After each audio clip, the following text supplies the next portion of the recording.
রাজ্যের ক্রীড়া ক্ষেত্রে উন্মাদনা বাড়াতে অনুষ্ঠিত হতে যাচ্ছে 58তম ত্রিপুরা ব্যাডমিন্টন প্রতিযোগিতা। আগরতলাস্থিত নেতাজি সুভাষ আঞ্চলিক ক্রীড়া কমপ্লেক্সে এই মেগা ক্রীড়া প্রতিযোগিতার আনুষ্ঠানিক সূচনা হয়েছে। উদ্বোধনী অনুষ্ঠানে প্রধান অতিথি হিসেবে উপস্থিত থেকে প্রতিযোগিতার শুভ উদ্বোধন করেছেন রাজ্যের মাননীয় মুখ্যমন্ত্রী অধ্যাপক ডক্টর মানিক সাহা। রাজ্যের ব্যাডমিন্টন খেলোয়াড়দের মনোন্নয়ন এবং সুদৃঢ় করার লক্ষ্যে এই প্রতিযোগিতা বিশেষ গুরুত্ব বহন করেছে। অনুষ্ঠানে ক্রীড়া ও যুব কল্যাণ দপ্তরের বিশিষ্ট ব্যক্তি এবং ক্রীড়ামোদী বিশিষ্ট জনেরা উপস্থিত ছিলেন। ব্যুরো রিপোর্ট, নিউজ তৎকাল 24।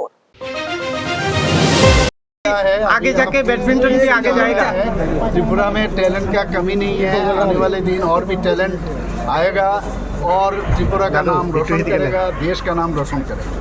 और हम त्रिपुरा गवर्नमेंट बहुत सारा चीज़ इन लोग के लिए हम लोग प्लानिंग किए हैं, पहले भी किए हैं और भी हम लोग करने जा रहे हैं।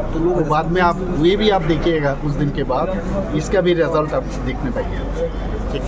আপনারা দেখছেন নিউজ তৎকাল 24।